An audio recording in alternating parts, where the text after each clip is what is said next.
Y'all, welcome back to the Bunny Barn. Today's video is going to be on what got me into heavy metal, and I was going to do a tag which was, I guess it was called something like the albums that got me into heavy metal, or what got me to be a metalhead. It had something to do with the albums. I felt like when I was going through all the albums that what got me into heavy metal, I feel like maybe it wasn't just the album itself, maybe it was more like the song, or it just was going to have maybe some kind of story to everything. It was just going to be long. So I was like, you know what, I might as well just call it like, what got me into heavy metal or something, along that line. So let's go ahead, talk about background and where I come from and parents, stuff like that, because that's like, usually what people think first is like, well, what got you into heavy metal? Were your parents into it as well? No, my dad now somewhat is, he's okay with it. He doesn't like death or black metal though, but he definitely likes it a lot better than rap music, and we're both people that are not into hip hop or rap music whatsoever. So let me go ahead and get started with my story. Okay, so I got me my tea and I got my notes because this might be a bit of a video. I'm not sure yet. Hopefully not. Anyways, parents. Okay, so both my parents are Mexican, whether my mom likes to admit it or not. She's from Texas, so they call themselves Tejanos. They're Mexican. They're very arrogant, those people. I don't care if a Texan watched this, a Mexican Texan. I'm talking about, not the other Texans, because it's the goddamn truth. So anyways, so she grew up listening to a bunch of oldies like the Beach Boys, the Beatles, the Kinks, and all that stuff. She also listened to Tejano music. That's basically Texan music. It's just Spanish with, like, I think it was like cumbia, or I don't know exactly what it is. I never really got into it. Some of the songs and some of the people are cool. And two people I could think of telling you who is Tejano music is Flaco Jimenez and Selena, which we all know who Selena is, and you saw that I have a shirt of. And as for my dad, he also liked Tejano music. Of course, you don't know what Tejano music in Mexico is until you come over to the States, mainly Texas, of course, but he found it through my mom, obviously. But he was more into Spanish music, obviously, like Ramon Ayala and Los Bukis y Jose Jose and all that stuff. So, that was his jam. But he did have, he did like the Beatles, obviously, stuff like that hit over there in Mexico, so he does like stuff like that. And growing up, I grew up during the MTV era, you guys. I grew up when, let's see, I was born in 1988. So basically, that's when MTV was hitting hard, and there was actually music videos, and they were actually playing, glam rock, which is a subgenre of heavy metal, with Guns N' Roses and all those, big old hair and basically drag queen looking guys.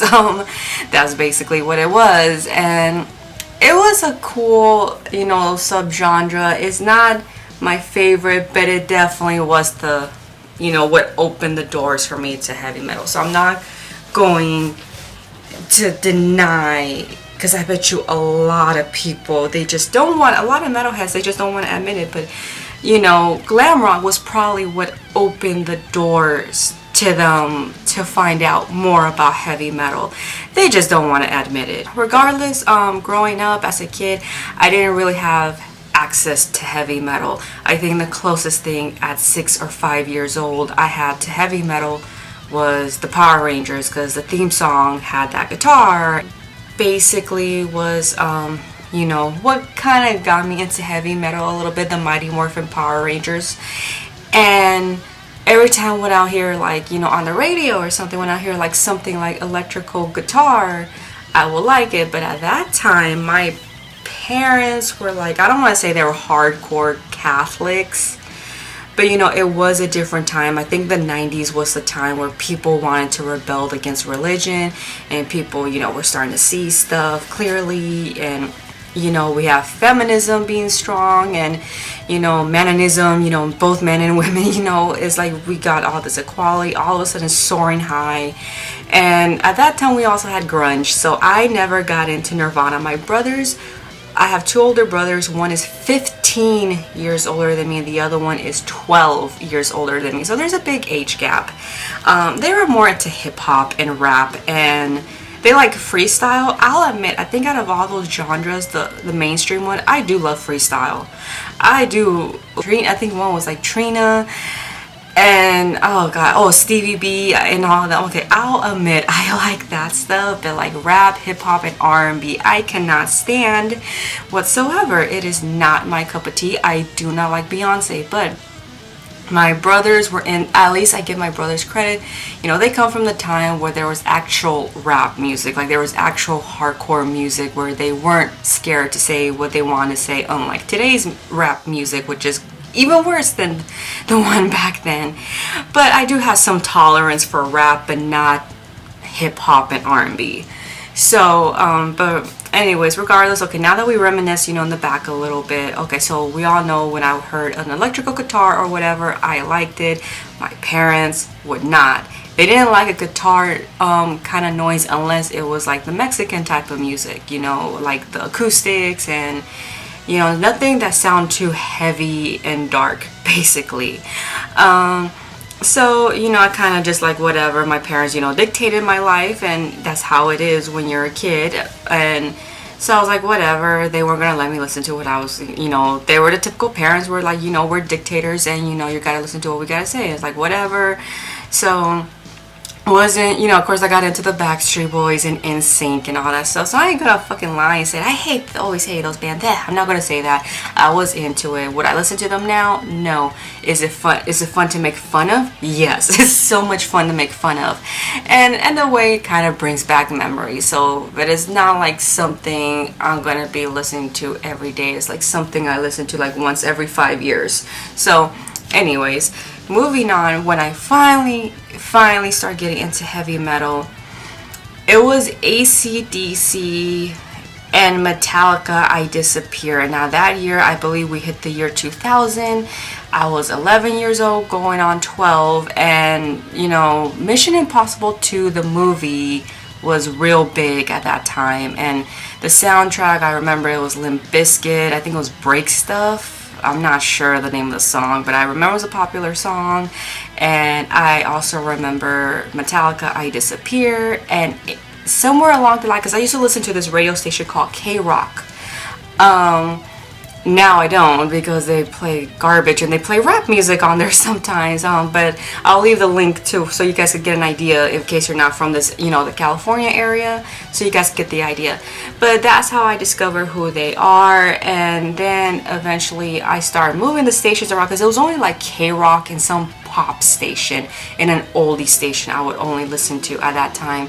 And even if I were to say what they were, people are not gonna know. So I don't even know if they still have the same names, to tell you the truth. But the one radio station that still is the same is 95.5 KLOS. I landed on their station and I heard AC/DC for the first time. I don't remember exactly what song it was, but it had to have been Back in Black or Hell's Bells, one of those two. In fact, I won't be surprised if I found out who AC/DC was through wrestling, because I like wrestling, and at that time they kind of added a lot of the classic metal bands into their soundtracks. WWF at that time. That time it was WWF, and it was with the Attitude Era, and it was like the best era in WWE, let's go ahead and call it WWE history, unlike today. So that's how I found out who AC/DC, I'm pretty sure, was mainly probably through WWE, and Metallica through K-Rock. And even though I don't like Metallica, we'll get through that, you know, we'll get through that, but that was like, that song I Disappear was the one I found, and then it was the one where they did with that orchestra shit. I forgot the name of the CD. I'm pretty sure I have it somewhere thrown around in my room, in my freaking closet. So Anyways, let's keep going on. In the middle school, then we had this one teacher. It's funny because Perla, if you're watching this, you probably had him too. My best friend, if you guys didn't see the previous videos. Well, his name is Mr. Pastor. He should be still around. But he was a big Doors fan, the Doors. And oh my goodness, I fell in love with the Doors because of him. And the song was Break On Through. So that captured my attention real quick. I started looking into them. I asked my mom, I was like, did you ever listen to the Doors? She was like, no, she wasn't really into the Doors. She didn't really like them. She said they were a little too crazy for her. So I started looking more into them, and then eventually when I was listening to the radio again, I was on 95.5 KLOS. They came on, and then I started hearing different songs. And you gotta remember, at that time we didn't have YouTube, you guys. We had maybe Napster, if anybody remembers Napster. And, you know, I was a kid, so yes, I downloaded a lot of illegal music, and I didn't know any better and stuff like that. And I'm not gonna lie, if there's a song that I really like, especially if it's from a mainstream person who makes millions and millions of dollars, I'm gonna download that shit. I don't care.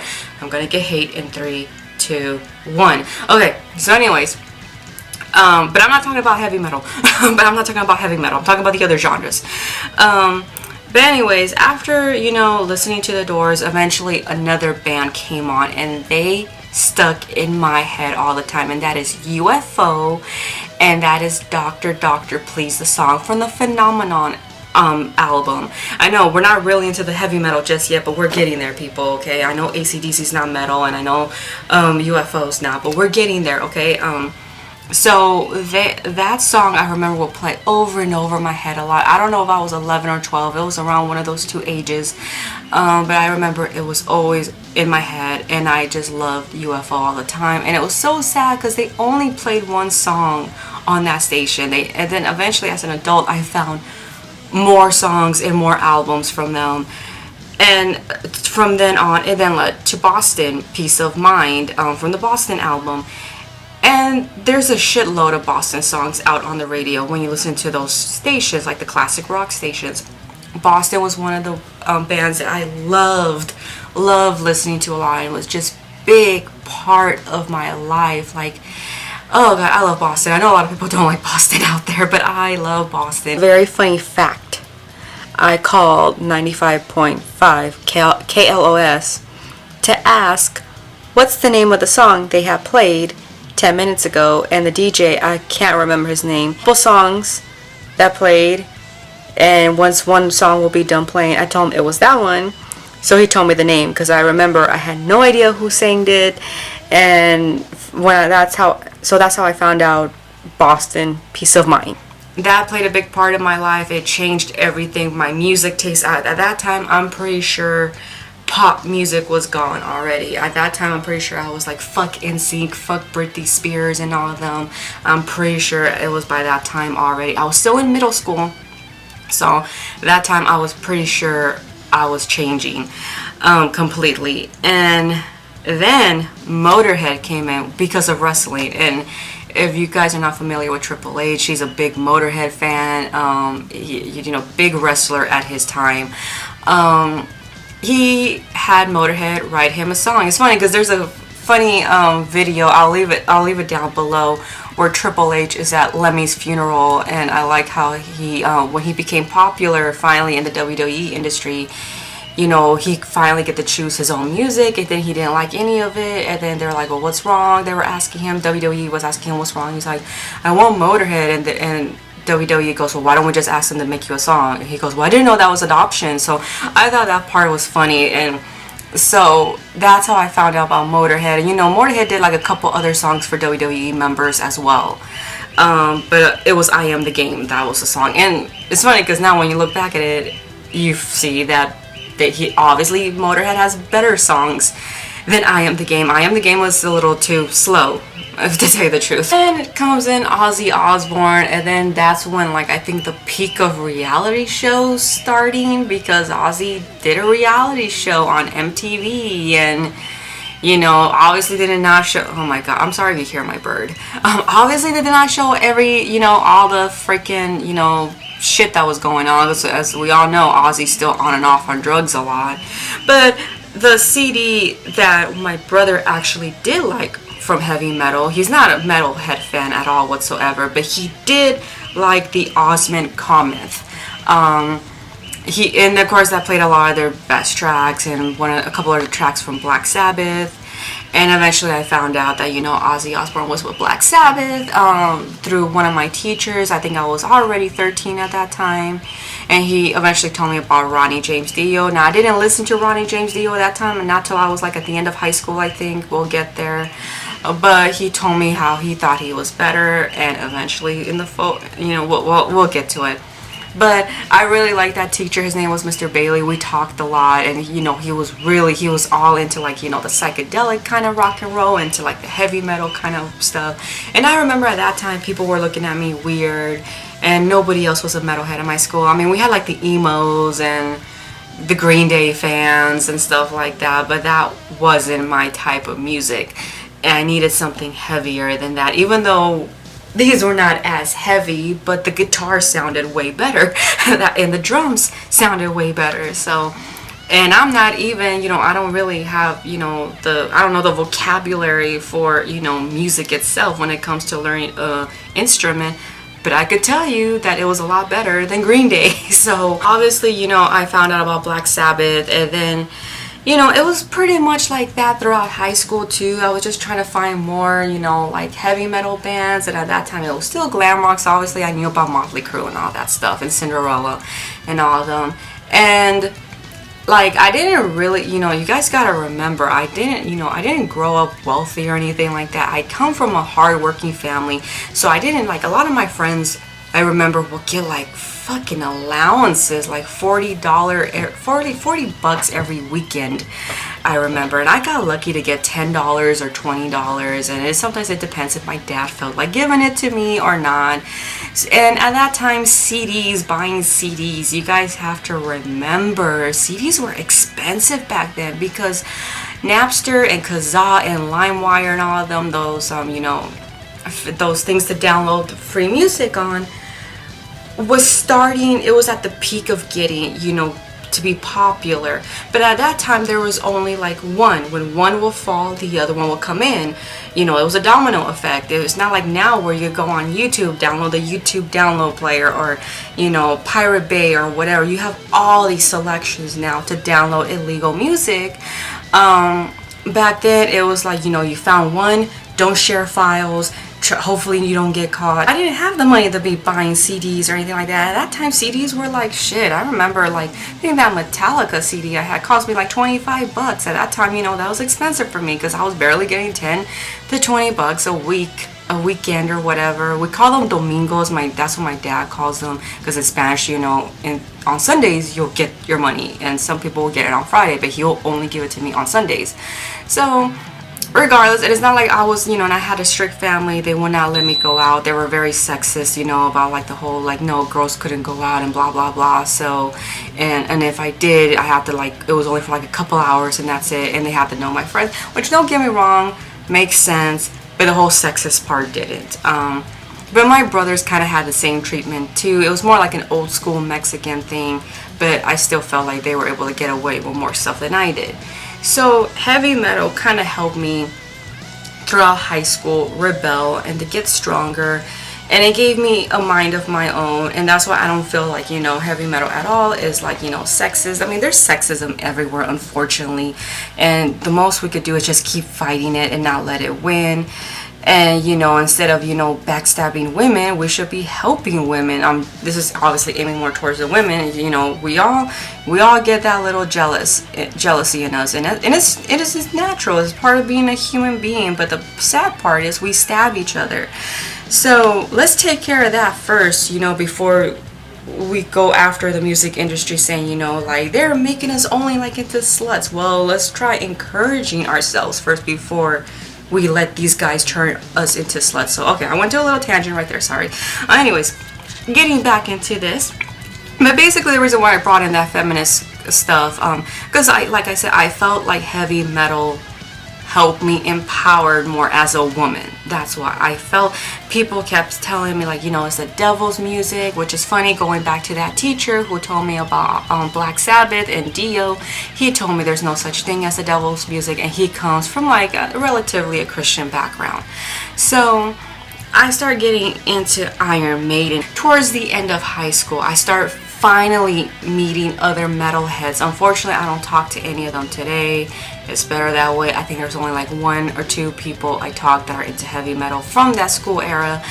But they introduced me to Iron Maiden, and then I got into Arch Enemy, Cannibal Corpse. It was getting heavier now, you guys. We were getting heavier, and then that's when Dio came in, Ronnie James Dio, and that's when I was like, holy shit, with the song Black Moon, I was like, this guy is better than Ozzy. Fuck Ozzy, I'm sorry, but this guy, you know, Heaven and Hell, that was so much better than freaking, I mean, Black Sabbath with Ozzy is cool, don't get me wrong, I like them. But I bet you anything, if I was back at that Ozfest and if Ronnie James Dio was still alive and he would have been with Black Sabbath, I would have stayed. Definitely would have stayed. But obviously not. It's an Ozzy Osbourne thing, I know. So, but after that, after getting into that, eventually, Social Distortion came into. I know that's a little weird that I'm putting in a non-metal band, but technically I'm falling off the albums that helped me in my life. So, and the album is White Light, White Heat, White Trash. And I'm looking at my timeline right here that I've written down, so I'm sorry if you see me look down a lot. That album helped me along with Megadeth. Megadeth's first 3 albums. Killing Is My Business, Business Is Good, Peace Sells But Who's Buying, So Far So Good So What. Those 4 albums helped me out so much with life, because at that time I was experiencing, I guess you could say, heartbreak for the first time. And you look at it now, back in the past, it's stupid, but at least I wasn't listening to sappy R&B or Adele music to this while I was going through a heartbreak. I was listening to shit that was empowering me, and I did have some kind of cutting issues, I did had a little issues, and I really feel because listening to this genre of music, it helped me to stop from that. It gave me empowerment, like, you don't need to do that.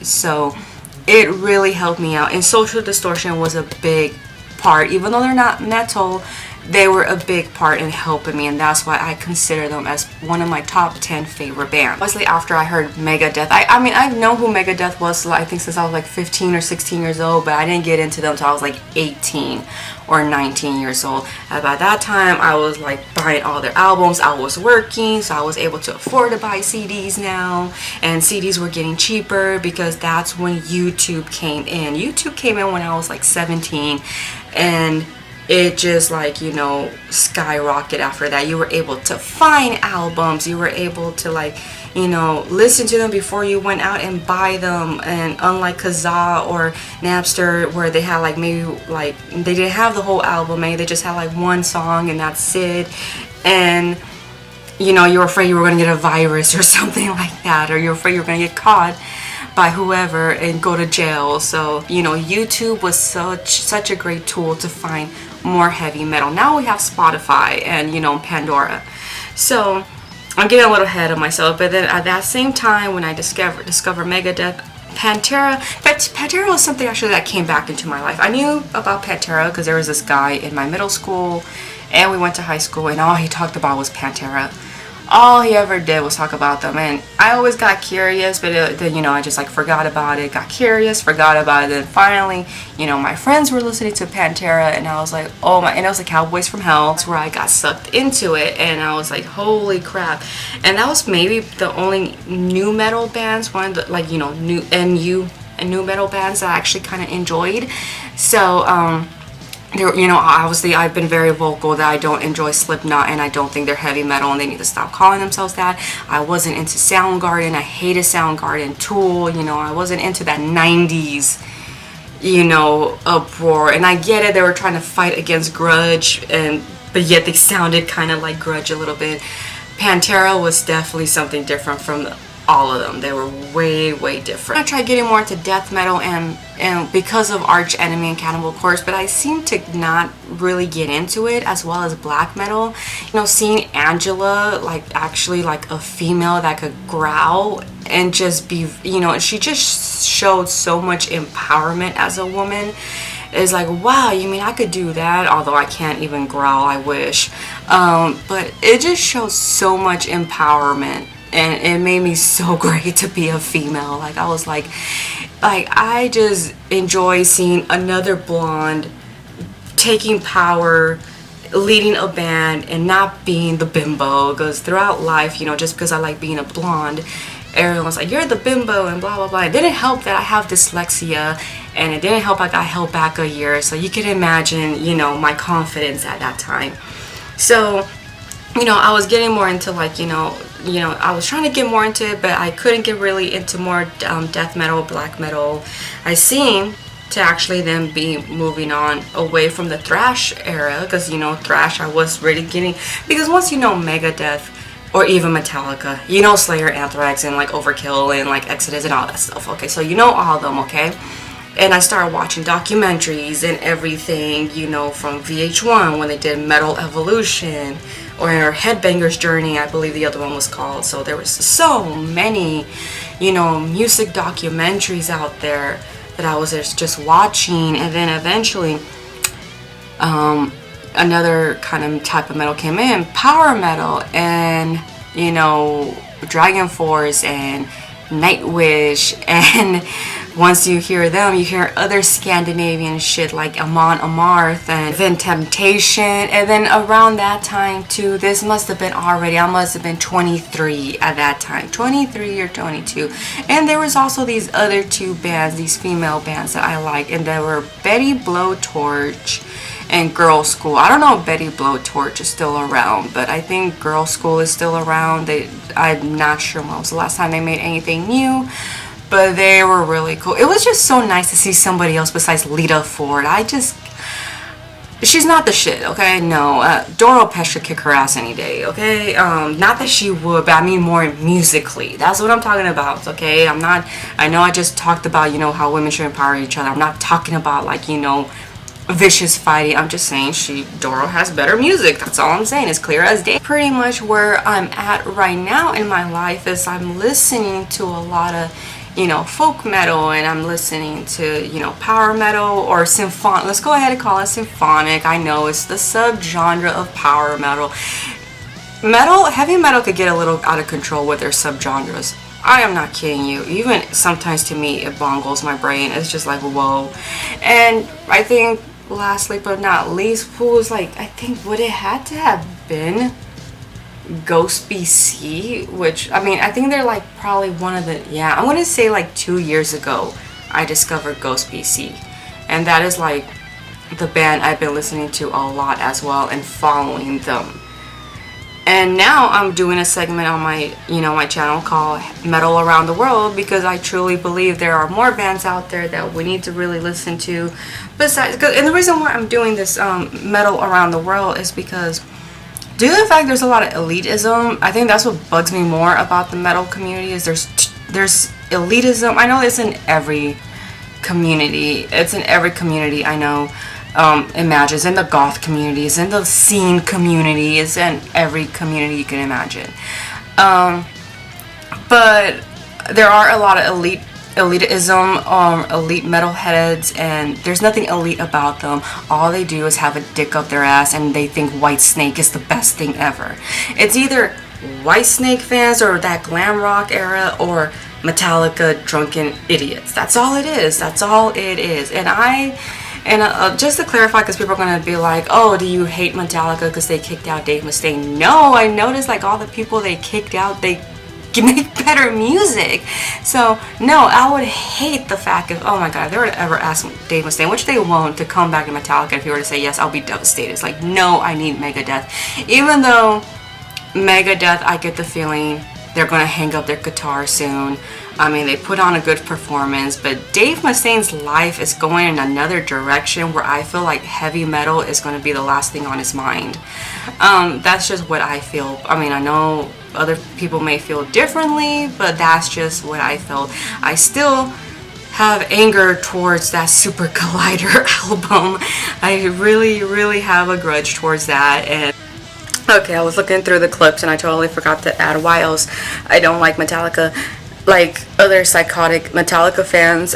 It's just like Metallica is one of those bands that when you listen to their music, the beginning is cool, but then you get tired and you change it. You know what I mean? That's why I really don't like. Plus, they're just arrogant bastards. They just look arrogant. I know people are gonna be like, "Well, Dave Mustaine's arrogant too." Look, I had a different experience meeting that guy. Pretty sure y'all had a different experience. I know he could be a dick. I think 'cause I could be a dick too, so we understand our dick levels. Our dick levels. I know, weird, but. The way I've always seen him, he's always been very truthful. That's the thing. He is a little too honest, I will admit. Sometimes he doesn't do his work. I'll admit he doesn't look into his stuff clearly. And the whole politics and religion does get on my nerves when he talks about it.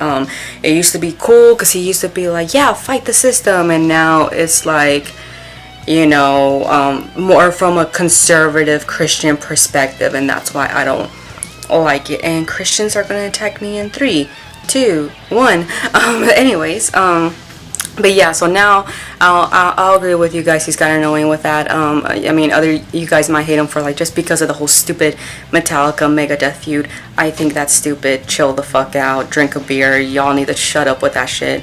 I'm just being honest. Metallica's songs are boring to me. I could listen to the beginning. But then after that, it's like next song is I get bored. I get bored real easily.